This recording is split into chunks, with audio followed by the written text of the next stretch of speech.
I might be a little late to the party, but I finally got my hands on a Retroid Pocket 4 Pro, and needless to say, it's one of my favorite handhelds of the year so far, which, considering we're only, at time of recording, 13 days into the year, that's not saying much.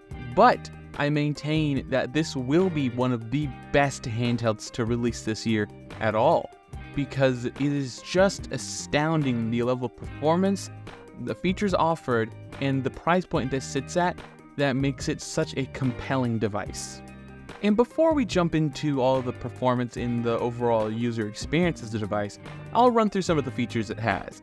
It has, on the Pro model, a Dimensity 1100 processor, 8GB of LPDDR4X RAM.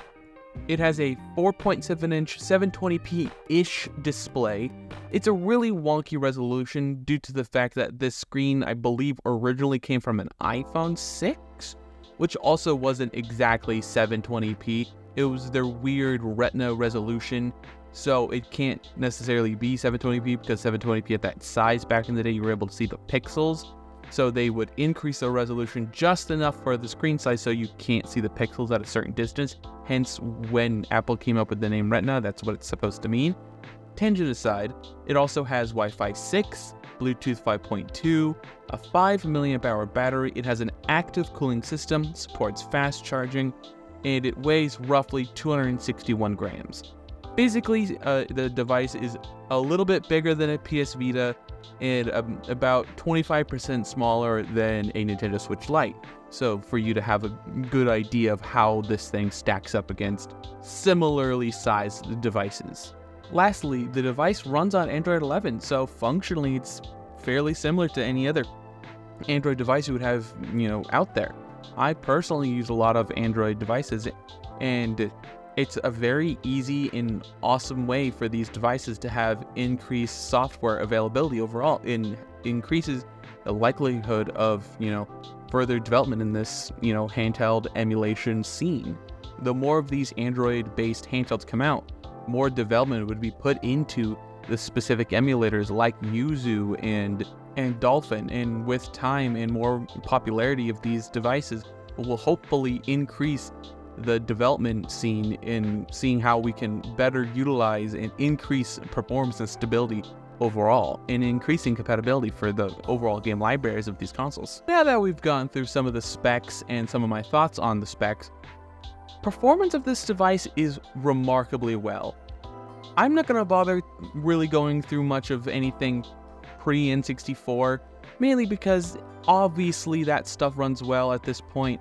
It's a well-trodden path. There's so many other devices, if that's all you wanted, that you should probably get, just because you would be saving yourself a lot of money. If you're looking for something that can play anything newer than that, this will be the device for you. For starting at N64, it runs phenomenally.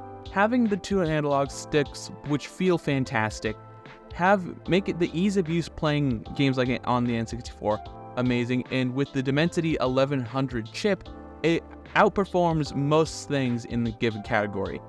In my opinion, the price point of $200 really makes this device hyper competitive in that price range. There aren't very many devices in that price point that offer such compelling features and overall quality that the RP4 offers. The next console we're going to be talking about today is the Nintendo GameCube and the Wii. Those two consoles run so well on the RP4 Pro that I was genuinely surprised. I didn't find a single game that I couldn't run very well, but it has been discovered that there's a small issue with the Dolphin emulator, sometimes for certain games like F-Zero GX, turning off dual core operation. So all you have to do is just open the settings and then turn that back on for that specific game, and then you should be fine. Anytime I ran into any graphical anomalies, I would switch off of Vulkan to OpenGL to fix any of those, and then it'd be performing just fine. For the most part, I did all my testing at 2x resolution scaling on Vulkan, and like I mentioned before, if I ran into any graphical issues, I would switch from Vulkan to OpenGL, and then basically it would always be fixed after that. And not running into a single performance issue or a single instance of instability or crashing was awesome. I usually have to do a lot of finagling or a lot of messing around in settings to get GameCube or a Wii to work, especially for Wii games, because either the controls aren't being detected correctly or I have to reconfigure some settings to optimize for performance. I simply didn't have to do that this time. It either instantly detected that the controls and it just mapped them appropriately, or it just worked like magic. It was just something I didn't have to put a lot of effort into configuring, and that's my favorite part about this device. I didn't have to put a lot of work into it to make it the way I wanted to, or to have the games just work simply, because that's really all I want, is for a device to turn on and open the game and it would just start working. I don't have to think about, oh, did I turn on that setting for this specific game to play? No, I didn't have to do any of that.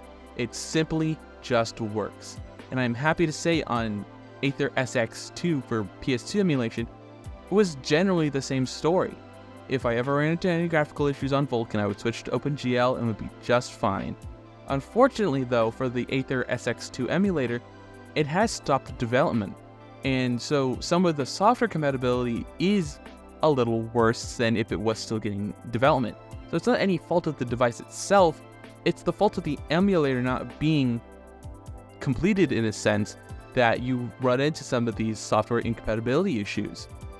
But I would confidently say you would be able to play most of the games you'd ever want to play. I would say you could basically play about 99% or 90% of the software library issue free. And that I'm only saying that because I can't guarantee there aren't any edge cases that I don't know about or I haven't tested. So bear that in mind, but at least for the games I tested games like Kingdom Hearts, Metal Gear Solid, and Resident Evil.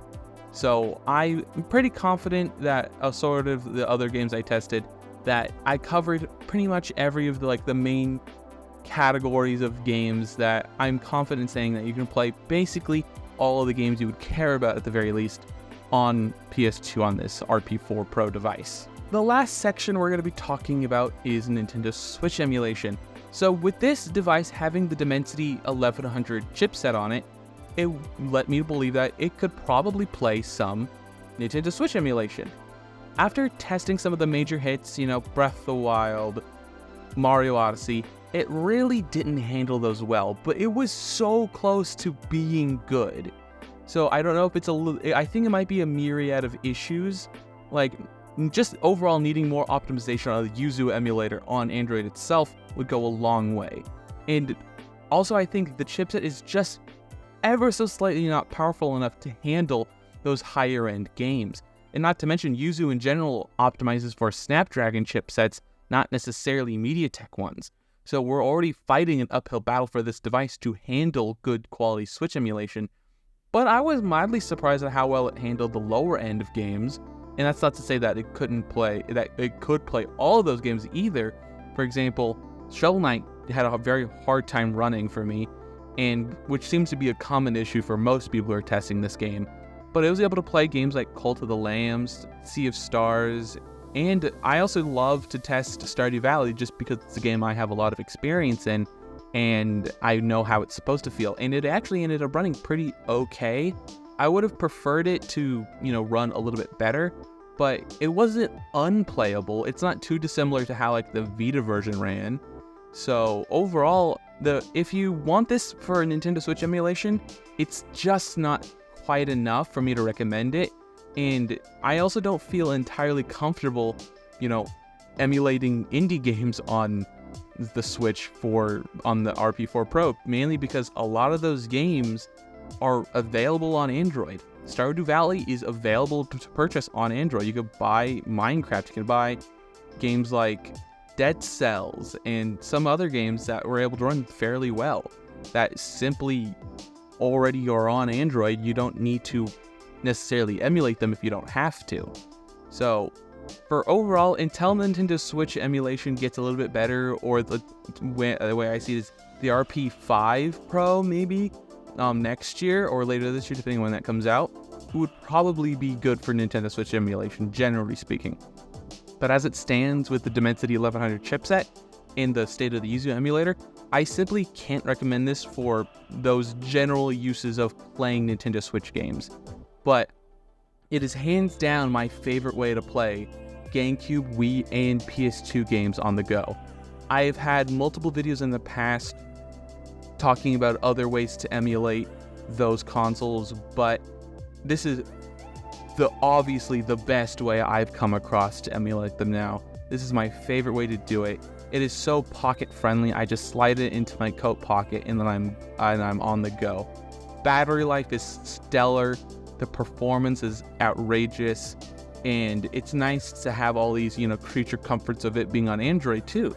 I can go download those other games that are natively on Android onto the Dimensity chip. I can download things like the Android version of Stardew Valley, Minecraft, or Genshin Impact, Call of Duty Mobile, or even Fortnite if I really wanted to, which I probably won't if I'm being honest. I'd end up playing something like Mario Galaxy 2 before literally most of those games.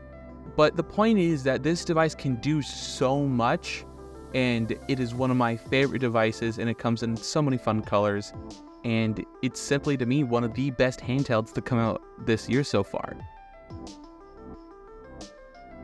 So what are your thoughts? Are you interested in getting the RP4 Pro or the original RP4 when that comes out later this month? I'm interested to hear your thoughts, comment, questions down below. Don't forget to leave a like, comment, and subscribe. All the other social media garbage down below. And last but not least, have a wonderful day.